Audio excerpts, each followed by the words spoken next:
for the point after is Randy Bullock.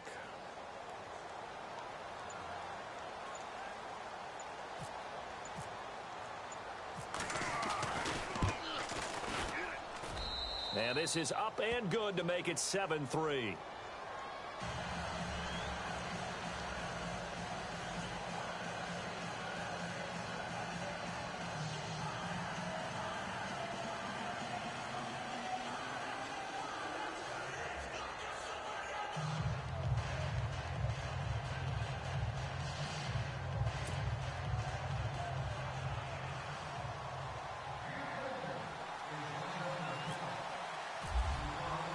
Bullock out now to kick this one away.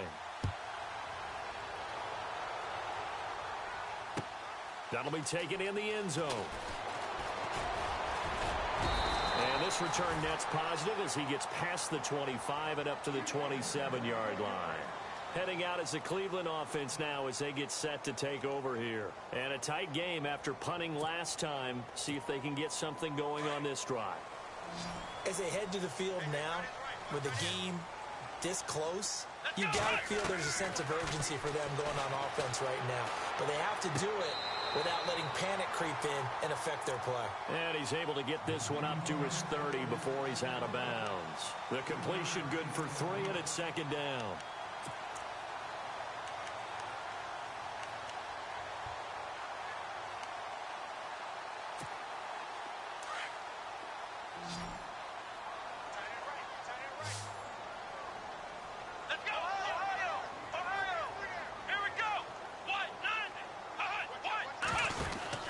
They'll run it now out of the gun.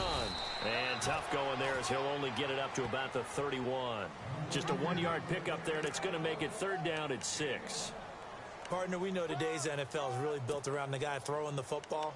But these short runs, they still pay dividends because they can take their toll on a defense, and they can add up as the game goes along. You control the clock, you control the ball, and that way you often control the game. The Browns on third down, lacking much success, just 2 for 7 to this point. This will be 3rd and 6. To throw, Kaiser. Dumping it off for Johnson. And he's able to take this one up to the 35-yard line. A gain of 4 on the play, and that'll bring up 4th down. So much about offense is what you call hidden yardage. You know, you throw the ball to someone, they catch it, and then they can make a big play. You know, they create a play, run after catch.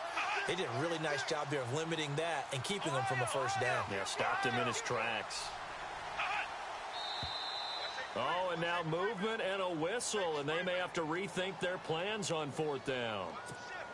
The Browns send out their punter now as he's on for the 5th time here today.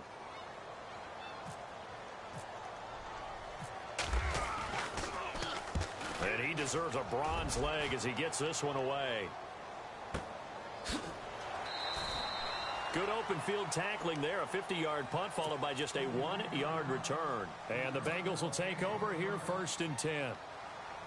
Cincinnati now ready to take the field. And they're hoping to redo their efforts in the last drive when they got into the end zone. And just think of what it's like now on the sideline, because when you score a touchdown, you have to go over and look at the tablet and see what you did on the last drive. When you scored points, it's a whole lot better view than when you're trying to figure out how to fix things there. Trailing in the 4th, this close of a game, that's a penalty you just can't afford. It's an absolute killer, and it's one that drives coaches and teammates insane.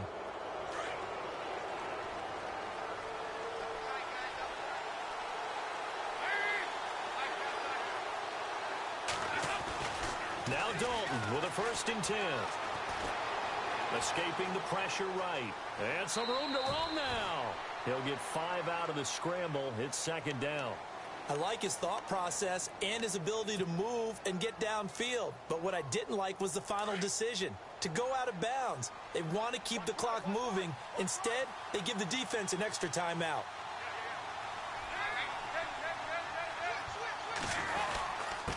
Now Mixon. And able to push his way forward here for a good little gain. It's a 4-yard pickup, and that is going to set up a 3rd and 1. And in this situation with a lead fourth quarter, they're liking keeping the ball on the ground, I'm sure. That's just smart football, but you know the defense has to know it as well. They've got to stop them here. So now we're going to see that loading the box in a big way. Sixth. And he's taken down, trying to do a little too much, getting outside of the pocket, and it results in a sack. Larry Ogunjobi in there to record the second sack of his young NFL career.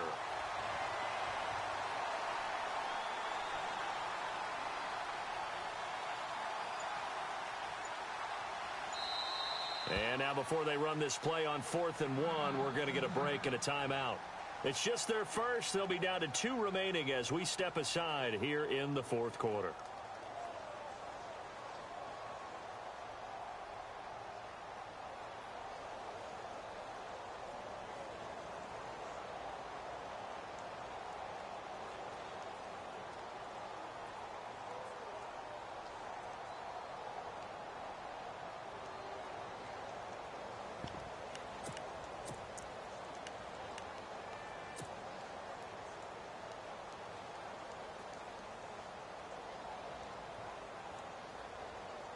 And here's a big one now. Trying to hold this lead. They're going to go for it here on 4th down. Now they run with Mixon. And I'm not sure he got there. Did they stop him? They did.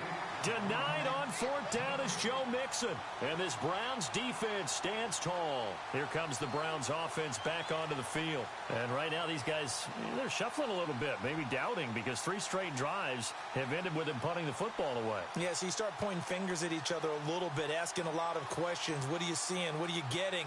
Maybe trying to narrow down your playbook a little bit and maybe get simpler rather than more complex in order to try and fashion together a drive. Now Kaiser.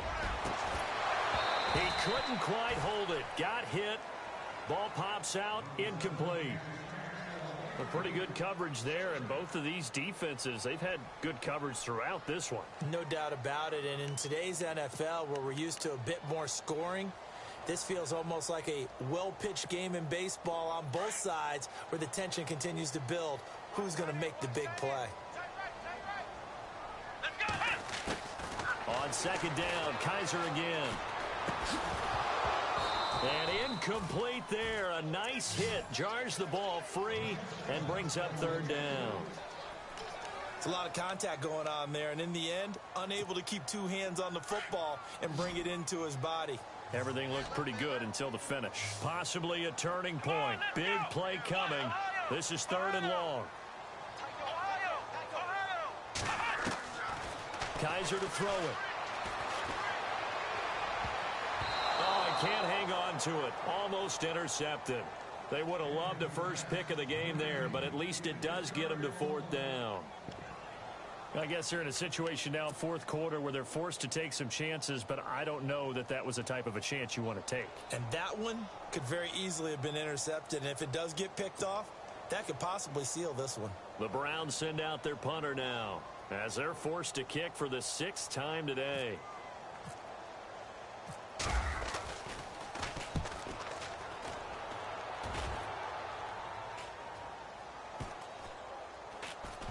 And this will pin them nicely inside the 20 as it's out of bounds at about the 14-yard line.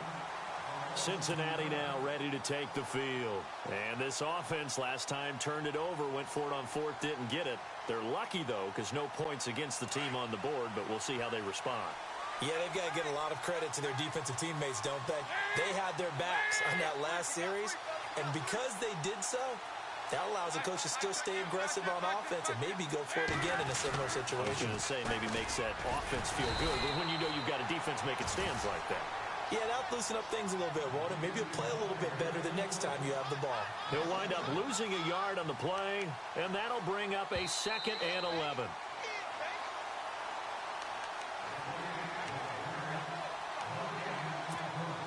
Time for a break. We'll come back for the electrifying conclusion after this. So now 11 yards to go for this offensive unit. It's 2nd down. Mixon. And he's going to be taken down right at about the 15-yard line. Give him 3 yards on the run there. That still leaves him with a difficult 3rd and 8 coming up. And now the question everyone's wondering, look at the clock, late 4th quarter. Do they put the ball in the air here on 3rd? I don't. I run the football, and I tell my offensive line, no leakage up front. I don't want my running back hit as I hand the ball off to him. I don't want any type of an issue. But if I am going to throw it, quick throw, out to the perimeter, maybe one of my best receivers running a quick slant or something like that. All right, here's Dalton. Being chased out left. And he fires one, but incomplete.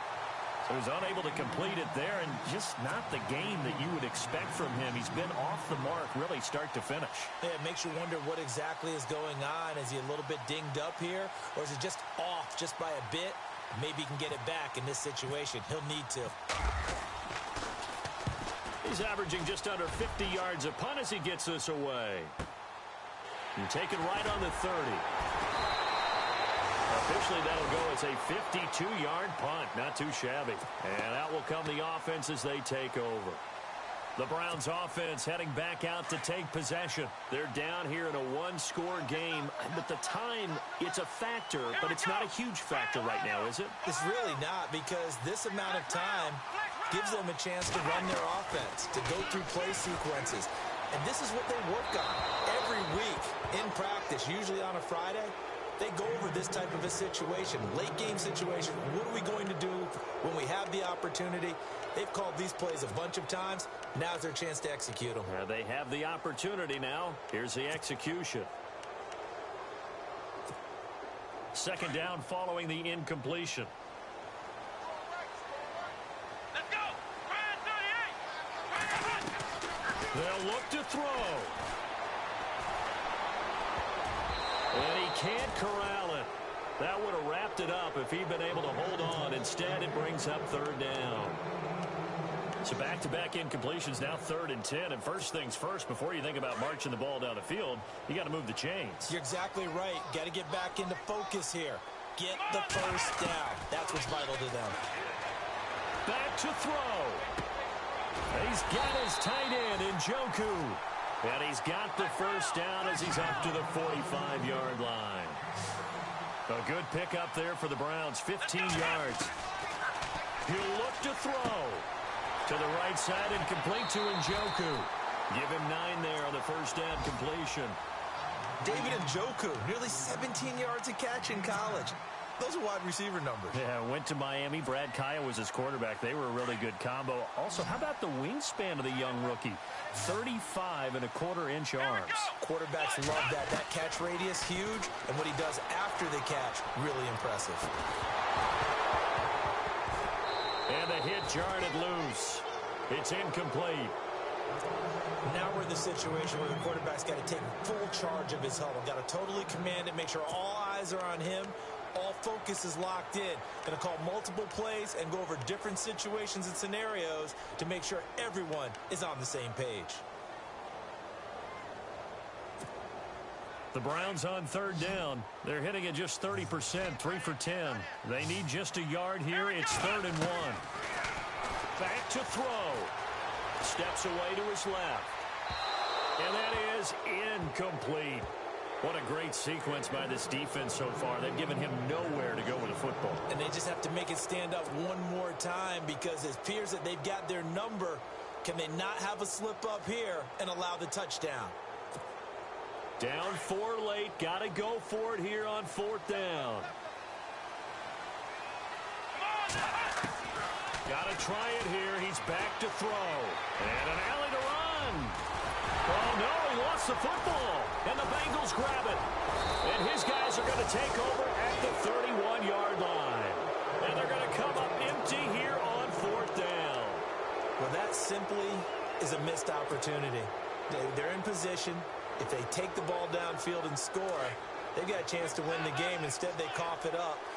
I don't think next week at practice is going to be a whole lot of fun for him. On the other side, no bigger time to force a turnover when you've got that small lead. Yeah, and when you look at it from the offense's perspective, taking care of the ball, so important. I know they're going to have all kind of ball security drills in practice all next week.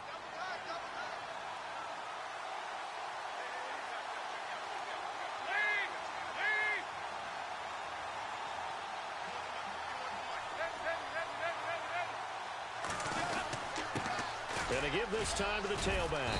And a good swarm to the football defensively as they get him down at about the 40. And now the Browns are going to take another timeout. That'll leave them with just one remaining in this fourth quarter of play.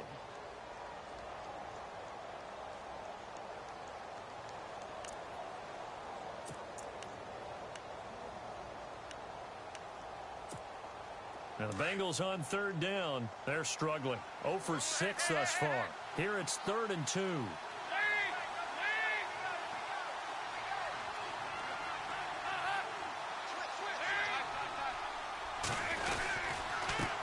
Now a handoff here to his running back.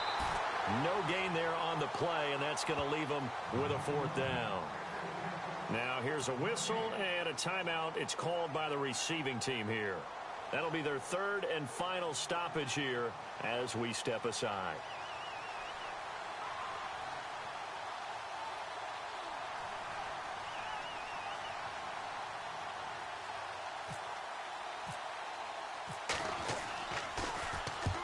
He gets this one away, and boy, it's another boomer. He'll field this at the 5. Give him 11 yards that time on the return. And there'll be time for maybe one final play before we hit 000. The Browns offense trotting back onto the field. They have time here, partner, for just one final heave. And I have to look at from the defense's perspective here. We know what they're going to do on offense. The Hail Mary, try and get guys down there and throw it in the end zone, tip it around and catch it. You've got to have guys back there to defend that, but also you can't allow the quarterback as much time as he wants to set up and throw it. Maybe you bring a little extra pressure to make sure he gets rid of it quicker. A little bit of a cat and mouse game. We'll see if they bring that pressure. Well, going into the final play of this game, they knew that they needed some type of a miracle there at the very end, but they couldn't get it done. However, we were treated to really a spectacular affair. Even though they didn't finish it off, you're exactly right. They took us down to the last play. You're wondering, could it happen? Possibly, even though we both knew it was a long shot. So for Cincinnati, it'll be a 500 start as the win gets them back to 2-2. And they'll head back home next week to take on the Buffalo Bills. Meanwhile, for the Browns, they also will exit this one at 2-2. And they'll be back home next week for a date with the New York Jets.